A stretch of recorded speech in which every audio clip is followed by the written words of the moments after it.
May മാസത്തിൽ ജനിച്ചവരെ സൂക്ഷിക്കണം. നിങ്ങൾ മെയ് മാസത്തിലാണ് ജനിച്ചത്, അങ്ങനെയാണ് കുറച്ച് കാര്യങ്ങൾ. ആദ്യം തന്നെ എടുത്തു പറയേണ്ടത് ഇവരുടെ ക്ഷമയാണ്. ജീവിതത്തിൽ എത്ര വലിയ പ്രതിസന്ധികൾ വന്നു കഴിഞ്ഞാലും പതറാതെ പിടിച്ചു നിൽക്കും. പക്ഷെ പാവാണെന്ന് കരുതി ക്ഷമ പരീക്ഷിക്കാൻ നിന്ന് കഴിഞ്ഞാൽ വിവരം അറിയും. ഫ്രണ്ട് ലിസ്റ്റിനെ കഴിഞ്ഞും വലുതാണ് ബ്ലോക്ക് ലിസ്റ്റ്. എപ്പോഴെങ്കിലും ഇതുപോലെ ദേഷ്യം വന്നു കഴിഞ്ഞാൽ പിടിച്ചു നിർത്താൻ പറ്റത്തില്ല. Second thing loyalty. ഇവര് ഭയങ്കര ലോയൽ ആയിരിക്കും. ഫ്രണ്ട്ഷിപ്പിലാണെങ്കിലും റിലേഷൻഷിപ്പിലാണെങ്കിലും കൂടുതലുള്ളവർക്ക് വേണ്ടി എന്തും ചെയ്യും. ക്വാണ്ടിറ്റിയെക്കാളും ക്വാളിറ്റി ആയിരിക്കും ഇവർ നോക്കുക. ഫുഡ് ആണെങ്കിലും ഡ്രസ് ആണെങ്കിലും ഫ്രണ്ട്സ് ആണെങ്കിലും ഏറ്റവും ബെസ്റ്റ് സെലക്ട് ചെയ്യാൻ ഇവർക്ക് പ്രത്യേക കഴിവാണ്. അവരെ കാണാൻ ഒരു പ്രത്യേക ഭംഗിയായിരിക്കും. പുറത്ത് മാത്രമല്ല അകത്തും അങ്ങനെ തന്നെ. ട്രെൻഡ് ഒന്നും ഫോളോ ചെയ്യില്ല, പക്ഷെ അവർക്ക് അവരുടേതായിട്ടുള്ള ഒരു സ്റ്റൈൽ ഉണ്ടാവും. പിടിവാശി.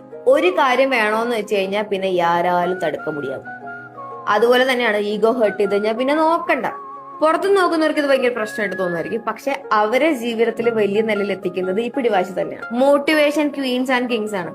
മറ്റുള്ളവരെ മാത്രമല്ല, ഒരു പ്രശ്നം വന്ന് അവനവനെ തന്നെ പുഷ് ചെയ്ത് മുന്നോട്ട് കൊണ്ടുപോകാനുള്ള കഴിവ് അവർക്കുണ്ട്. നാച്ചുറൽ എക്സ്പ്ലോറേഴ്സ് ആണ്. യാത്ര ചെയ്യാൻ